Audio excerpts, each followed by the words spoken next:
नमस्कार, मैं जनवक्ता शिवम गौतम। और जिस तरीके से कंगना रनौत को 22 रेडी की सुरक्षा दी गई है, उसके बाद महाराष्ट्र सरकार, पूरी की पूरी महाराष्ट्र सरकार और शिवसेना चिलमिला गए हैं, बौखला गए हैं और अब उन्होंने निचले स्तर की राजनीति और घिनौने वार करने शुरू कर दिए हैं।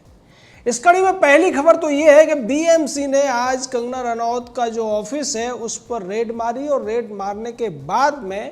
बकौल कंगना रनौत अब उन्हें ये कह दिया गया है कि कल तक इस ऑफिस को दहा दिया जाएगा, तोड़ दिया जाएगा। और ये सब इसलिए हो रहा है कि कंगना रनौत ने खुली चुनौती दी थी महाराष्ट्र सरकार के शकुनी यानी संजय राउत को, और ये कहा था कि किसी के बाप में दम हो, मैं मुंबई आ रही हूँ, रोक सके तो रोक ले। लेकिन उसके बाद में फिर जो बातचीत और जो भाषा इस्तेमाल की गई कंगना रनौत के खिलाफ, वो पूरे देश ने देखी थी। किस तरीके से एक विधायक ने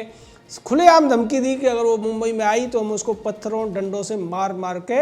जहन्नुम पहुंचा देंगे। दूसरी तरफ महिला कार्यकर्ताओं ने पोस्टर पर चप्पलबाजी की। लेकिन ये तो नॉर्मल कार्यकर्ताओं या विधायकों के स्तर पर हो रहा था। गृह मंत्री तक ने कह दिया कि कंगना को मुंबई आने का कोई हक नहीं है। और आज जब 22 श्रेणी की सुरक्षा गृह मंत्रालय ने कंगना के लिए घोषित कर दी है, तब महाराष्ट्र का गृह मंत्री अनिल देशमुख ये कह रहा है कि जिस तरीके से एक ऐसे व्यक्ति को जो कि मुंबई को गाली दे रहा है, महाराष्ट्र को नीचा दिखा रहा है, उस तरीके से 22 श्रेणी की सुरक्षा नहीं दी जानी चाहिए। यानी महाराष्ट्र सरकार का गृह मंत्री ये कहना चाहता है कि कंगना रनौत को मुंबई के शिवसेना के गुंडों के हवाले कर देना चाहिए। वो जैसे चाहें उसके साथ दुर्व्यवहार करें, लेकिन केंद्र सरकार इसमें कुछ न बोले। दूसरी तरफ जिस तरीके से 22 श्रेणी की सुरक्षा मिली है, प्रियंका चतुर्वेदी जो कभी कांग्रेस की नेता हुआ करती थी, प्रवक्ता हुआ करती थी, बाद में भारतीय जनता पार्टी में घुसने की उसने कोशिश की थी, लेकिन उसकी वो घुसपैठ कामयाब नहीं हो पाई और वो शिवसेना में जाकर पहुंच गई, जहां से उसे राज्यसभा का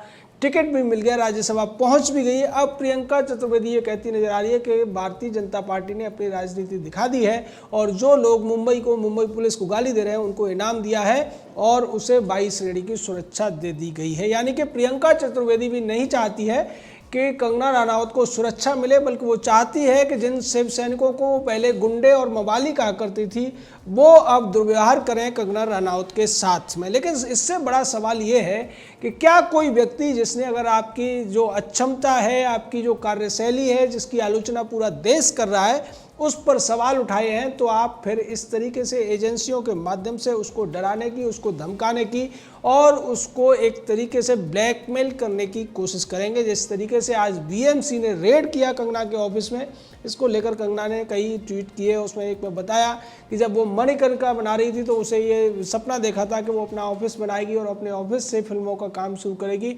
आज उसी ऑफिस को तोड़ने की धमकी मुझे दी जा रही है। इसमें मैंने सारे नक्शे पास कराए हैं, मैंने कुछ भी इलीगल नहीं किया है, सब कुछ ऑन रिकॉर्ड है। अगर वाकई में बीएमसी ये कहती है इलीगल है तो वो मेरा पुराना नक्शा दिखाएं जिसके हटकर मैंने कुछ इसमें तब्दीली की हो।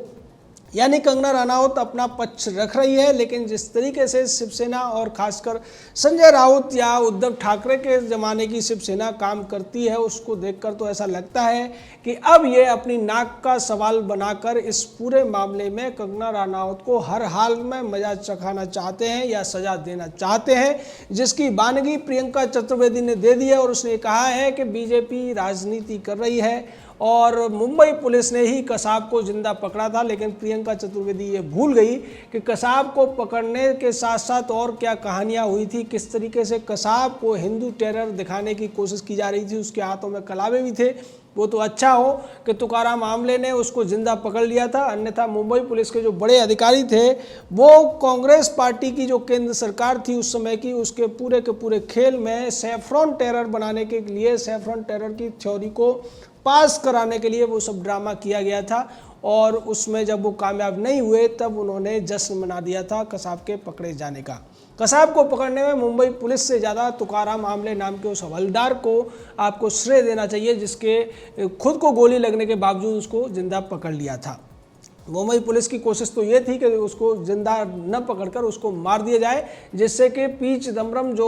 हिंदू टेरर या सैफरन टेरर की एक थ्योरी दे रहा था, राहुल गांधी जिस थ्योरी को दे रहा था, दिग्विजय से लेकर तमाम कांग्रेसी चंपू और चमचे इस बात को आगे बढ़ा रहे थे, उसी बात को ये सब साबित करना चाहते थे। लेकिन तुकाराम मामले के उस जांबाजी और पराक्रम की वजह से कसाब पकड़ा गया था। उसका हवाला देकर प्रियंका चतुर्वेदी ये कहना चाहती है कि मुंबई पुलिस ने जो 70 दिनों तक सुशांत सिंह राजपूत के मामले में किया है, उसके लिए उसकी आलोचना नहीं बल्कि उसकी पीठ थपथपाई जानी चाहिए, क्योंकि मुंबई पुलिस ने तमाम उन अपराधियों को छुपाने की कोशिश की थी, बचाने की कोशिश की थी, जो कि अब सीबीआई और एनसीबी ईडी की जांच में जिनके नाम अब धीरे धीरे करके उजागर होते जा रहे हैं। लेकिन जिस तरीके से कंगना रनौत ने इस पूरे मामले में एक मुखरता दिखाई थी और उसी मुखरता से चिढ़कर संजय राउत की भाषा बिगड़ती गई और वो रोज़ कुछ न कुछ ऐसा बोलते गए। कभी उसे मेंटली एक तरीके से बीमार बताने लगे, दिमागी रूप से बीमार बताया, उसके अलावा उसे हरामखोर तक कह दिया, जिसको लेकर महिला आयोग की अध्यक्ष रेखा शर्मा ने आज स्पष्ट तौर पर बयान दिया है कि जो कुछ संजय राउत ने कहा है वो एक सांसद को शोभा नहीं देता है। ऐसा किसी आदमी के लिए भी जब बोला जाता है तो ये गाली होता है, महिला के लिए तो निश्चित तौर पर ये बहुत बड़ी अपमानजनक टिप्पणी है। संजय राउत जो कभी मंत्री हुआ करता था, लेकिन अब वो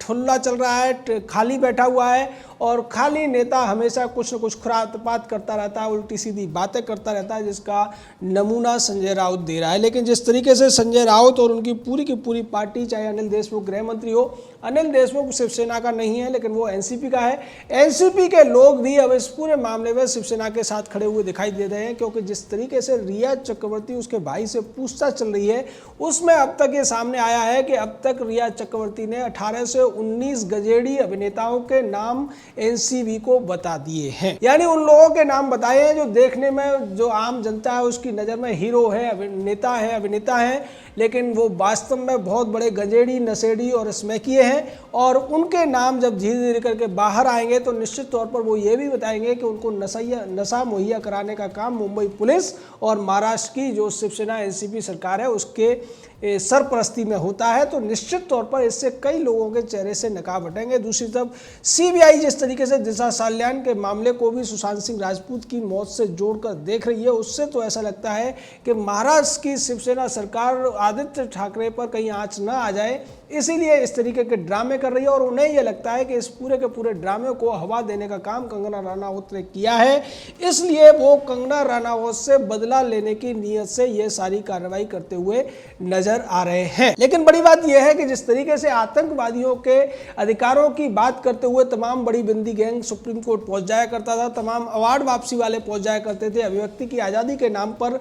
इसी बॉलीवुड के माया नगरी के तमाम जो नचनिए थे, तमाम जो नट नचनिए थे, वो हो हल्ला किया करते थे। लेकिन कंगना रनौत पर पूरी की पूरी महाराष्ट्र सरकार, बीएमसी, गृह मंत्री, संजय राउत, ये सब के सब उसके ऊपर हमलावर हैं। लेकिन कोई भी ऐसा नहीं है जो कंगना रनौत के पक्ष में थोड़ी बहुत हिम्मत दिखाकर बोल सके, क्योंकि उन्हें पता है कि मुंबई की माया नगरी में अगर काम करना है, नट नचनिया बनकर रहना है, तो निश्चित तौर पर शिवसेना की हर बात को मानना पड़ेगा, शिवसेना की चापलूसी करनी पड़ेगी। और संजय राउत जैसे शकुनियों की बातों को आप अगर टालने की कोशिश करेंगे तो आपके खिलाफ भी बीएमसी की कार्रवाई हो सकती है। बीएमसी ये वही है जो आदर्श सोसाइटी बनी थी, उसमें जिस तरीके से कांग्रेस के बड़े बड़े नेता शामिल थे, उसको गिराने के लिए सुप्रीम कोर्ट को आदेश देना पड़ा था, लेकिन बीएमसी ने उसमें कुछ भी नहीं किया था। बीएमसी तब नहीं बोलती है जब तमाम तरीके के माफिया और तमाम गैंगस्टर टाइप के लोग या फिर महेश भट्ट जैसे लोग और रिया चक्रवर्ती जैसे लोग तमाम तरीके के अवैध जो निर्माण है वो कर लेते हैं, तब बीएमसी चुप रहती है। लेकिन अब बीएमसी को उद्धव ठाकरे की सरकार की तरफ से आदेश हुआ है, चूंकि शिवसेना बीएमसी में हावी है, इसलिए वो कंगना रनौत को ये धमकी दे रहे हैं कि कल तक उसका जो ऑफिस है उसको तोड़ दिया जाएगा। देखने वाली बात यह है कि पूरे देश के विरोध के बावजूद अगर बीएमसी ये कदम उठाने जा रही है और अगर ऐसा कदम उठा भी लेती है तो निश्चित तौर पर आज जिस तरीके से शिवसेना के खिलाफ, संजय राउत के खिलाफ, उद्धव ठाकरे के खिलाफ, अनिल देशमुख के खिलाफ पूरे देश में प्रदर्शन हो रहे हैं, पूरे देश में विरोध हो रहा है, ये विरोध और ज़्यादा बढ़ जाएगा। क्योंकि जिस तरीके से बीएमसी इस एक महिला को निशाना बनाने की कोशिश कर रही है, उसमें तो मानवाधिकार आयोग को और मैं तो कहता हूं कि सुप्रीम कोर्ट को भी इसमें सुमोटो एक्शन लेने की जरूरत है। और अगर किसी सुप्रीम कोर्ट में वकील को चाहिए कि वो बीएमसी के इस काम पर हाई कोर्ट या सुप्रीम कोर्ट में स्टे ले, अगर वास्तव में उन्होंने ऐसा कहा है तो। और ऐसा कहने से पहले उन्हें यह भी देखना पड़ेगा कि वो एक कानूनी तौर पर इसके लिए कंगना रनौत को नोटिस भेजें, और अगर वो ऐसा नहीं करते हैं तो निश्चित तौर पर इसको गुंडागर्दी और एक तरीके से आतंक फैलाने की कार्रवाई कहा जाएगा, जो कि सीधे तौर पर संविधान का उल्लंघन होगी, कानून का उल्लंघन होगी। बीएमसी कहने को एक संवैधानिक संस्था है, लेकिन उसको भी इस तरीके से असंवैधानिक और अनैतिक या गैर कानूनी काम करने का अधिकार नहीं है। किसी अपराधी की भी जब संपत्ति गिराई जाती है, जैसा कि उत्तर प्रदेश में हो रहा है, उत्तर प्रदेश में जब भी अपराधियों की संपत्तियां गिराई जाती है, उन्हें 15 दिन पहले नोटिस भेजा जाता है और उनसे कहा जाता है कि या तो वो खुद अपना अवैध निर्माण गिरा लें या अगर सरकारी तौर पर इसको गिराया जाएगा तो उन्हें पैसा देना पड़ेगा। लेकिन उत्तर प्रदेश और महाराष्ट्र में अंतर इतना है कि उत्तर प्रदेश में जो माफिया हैं, जो हत्यारे हैं, जो डकैत हैं, जो अपहरणकर्ता हैं और जिन्होंने सरकारी ज़मीनों पर अवैध रूप से निर्माण किए, उनकी संपत्तियां गिराई जा रही हैं। लेकिन महाराष्ट्र में, मुंबई में उन लोगों की संपत्ति गिराए जाने की बात चल रही है, उन लोगों की संपत्तियां, उन लोगों के निर्माण को तोड़ने की बात चल रही है जो किसी बात पर न्याय की मांग कर रहे हैं, किसी बात पर जो प्रशासनिक या पुलिस की संस्थाएं हैं उन पर सवाल उठा रहे हैं, उनकी अक्षमता को लेकर। तो ये कितना बड़ा अंतर है दो प्रदेशों के अंदर, और यही वजह है कि आज उत्तर प्रदेश के ज़्यादातर लोग खुश हैं, लेकिन महाराष्ट्र के लोग जिस तरीके से परेशान हो रहे हैं, जिस तरीके से कोरोना से महाराष्ट्र के लोगों को पूरी तरह से तोड़ कर रख दिया है और सरकार उसमें एक तरीके से आंख बंद करके धृतराष्ट्र की तरह बैठी है। और उसी धृतराष्ट्र वाली सरकार का शकुनी एक महिला का अपमान कर रहा है। ऐसा लगता है कि ये नए जमाने का महाभारत है, और उस महाभारत में भी जब एक महिला का अपमान हुआ था शकुनी और दुशासन या दुर्योधन की वजह से, तब निश्चित तौर पर हार कौरवों की हुई थी और जीत हुई थी, धर्म की जीत हुई थी, नीति की जीत हुई थी, नारी के सम्मान की। ऐसा लगता है कि अब नारी के सम्मान की जीत महाराष्ट्र में भी होनी है। और जिस तरीके से भगवान श्री कृष्ण ने द्रौपदी के मान सम्मान की रक्षा की थी, उसी तरीके से केंद्र सरकार ने भी कंगना रनौत को सुरक्षा मुहैया कराकर ये संदेश इन शकुनियों को दे दिया है कि आप कितना भी ताकतवर सही, कितनी भी ताकत आपके साथ सही, लेकिन फिर भी जो देश का सम्मान है, देश की संस्कृति है, उसमें शकुनियों, दुर्योधनों, धृतराष्ट्रों और दुशासनों के लिए कोई स्थान नहीं है। जय हिंद, जय भारत।